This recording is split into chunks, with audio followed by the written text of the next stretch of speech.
avons-nous tant insisté sur l'enrichissement et refusons-nous d'y renoncer, même si la guerre nous est imposée?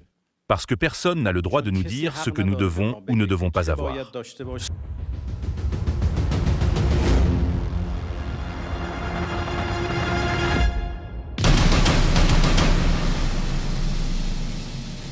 Israël signale aux États-Unis d'Amérique que leur stock de missiles de défense est en train d'être fini très rapidement. Le stock de missiles israéliens, précisément les intercepteurs, sont en train de s'épuiser très rapidement. L'Iran bloque un tanker indien, on leur refuse la route. Imaginez-vous, l'Iran et l'Inde sont censés être des potes de BRICS, mais l'Iran refuse de laisser passer au travers du détroit d'Ormuz un tanker indien.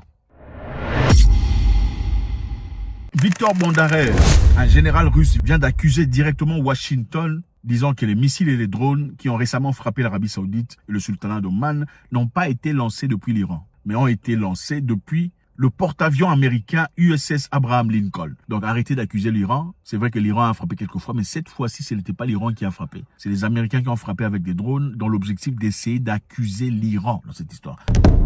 Les stocks de missiles israéliens, plus précisément les intercepteurs antimissiles balistiques, comme celui-là, sont en train de s'épuiser rapidement selon le rapport récent datant de mars 2026. Je pense que c'est très intéressant d'ailleurs.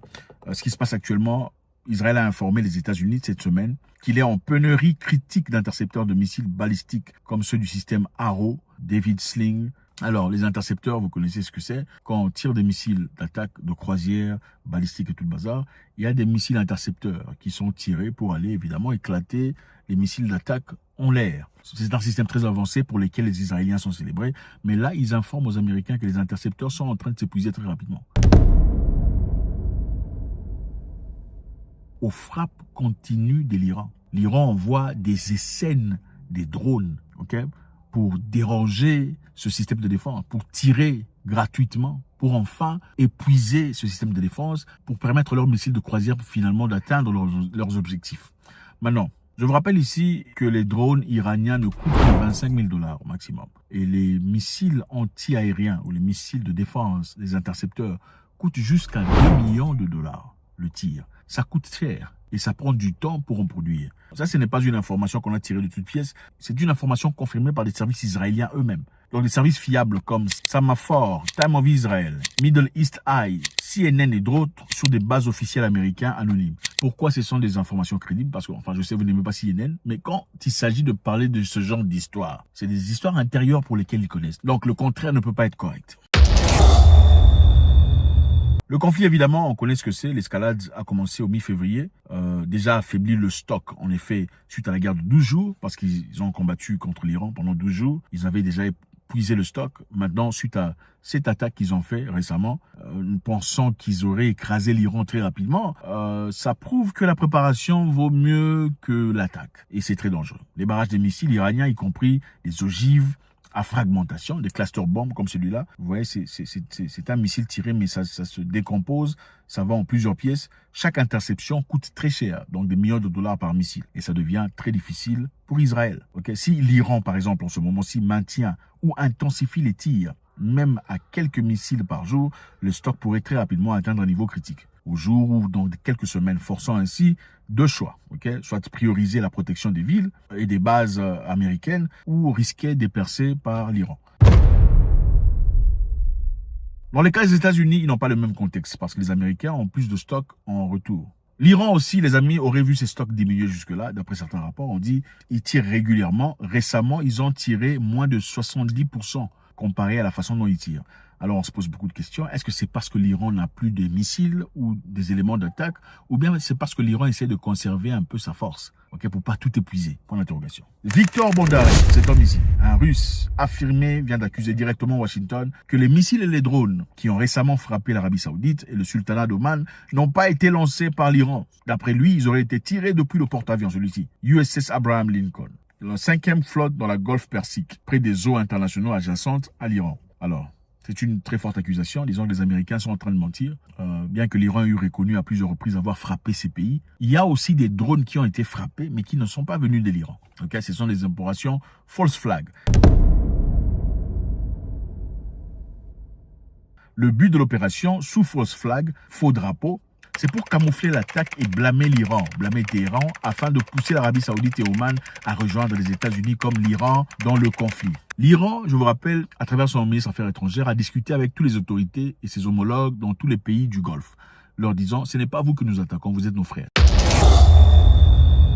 Nous n'avons aucun problème avec les pays situés de l'autre côté du Golfe Persique. Nous entretenons des relations amicales et de bon voisinage avec chacun d'eux. Et nous sommes déterminés à poursuivre ces relations. Ce que nous faisons est en réalité un acte de légitime défense et de représailles face à l'agression américaine à notre encontre. Mais nous voulons toucher les propriétés américaines parce qu'ils nous ont dérangés. Okay? Alors ils font leur effort pour ne pas toucher ailleurs. Les Américains, d'après monsieur le Russe, le fait d'avoir tiré ces drones vers l'Arabie Saoudite et Oman, l'obligation c'est de faire croire à ces deux pays, plusieurs d'ailleurs, que l'Iran s'en fout éperdument. Au fait, l'Iran ne fait pas ce qu'il dit et essaie de les joindre dans la guerre contre l'Iran. Parce que je vous rappelle que jusque-là, ces pays n'ont pas officiellement autorisé aux États-Unis d'Amérique d'user de leur territoire comme base de frappe contre l'Iran.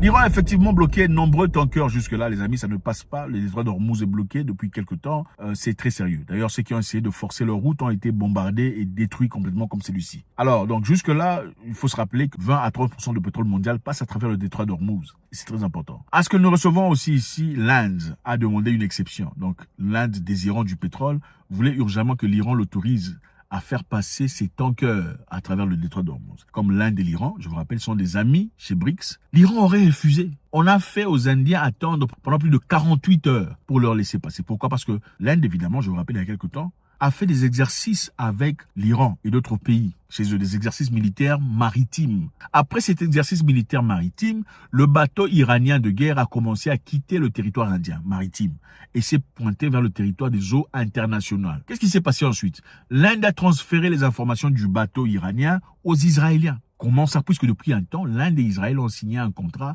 d'armement, un contrat militaire. Israël aide l'Inde à pouvoir acquérir des éléments nécessaires pour sa protection de défense contre le Pakistan. Alors l'Inde s'est sentie obligée, d'après leur contrat, de passer à Israël les coordonnées précises du bateau iranien qui a fait des exercices avec eux en tant qu'amis. C'est une trahison ou pas? Bon, l'Inde n'est pas tout à fait content du tout. D'ailleurs, l'Inde a aussi essayé de recevoir le pétrole venant de la Russie et la Russie a rendu la tâche très difficile. Au départ, ils avaient un prix réduit. Moscou a dit désormais, il n'y a plus de prix réduit pour vous. Vous faut payer avec avantage. C'est ce qui se passe. Donc, c'est une façon de démontrer que l'Inde n'est pas tout à fait un partenaire fiable. Et tout le monde commence à le comprendre. L'Iran exige maintenant.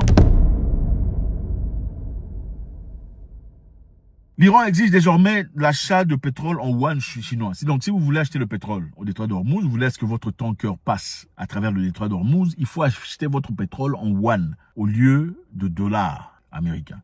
Je vous rappelle ici que la raison pour laquelle les gens achètent le pétrole en dollars, parce que c'est exclusif, les États-Unis d'Amérique a signé un contrat avec ces pays du Golfe, leur disant depuis longtemps, nous allons vous protéger contre l'Iran au cas où l'Iran vous attaque. Nous vous donnerons une protection militaire. Mais en une condition, que vous permettriez à ce que chaque pays dans le monde achète votre pétrole en dollars. Un pays, par exemple africain, doit prendre ses shillings ou ses francs CFA, les transformer en dollars américains pour ensuite acheter le pétrole venant du détroit d'Ormuz. En faisant cela, évidemment, on donne l'importance et la puissance au dollar américain. C'était ça l'accord des Américains avec les pays de Golfe. Mais malheureusement, à travers cette guerre, ils ont bien compris que l'Amérique est incapable de les protéger. Maintenant, pour contrer le pouvoir et la puissance du dollar, l'Iran exige maintenant à certains acheteurs, allez acheter, si vous voulez que votre tanker passe, achetez le carburant en yuan chinois, pas en dollars.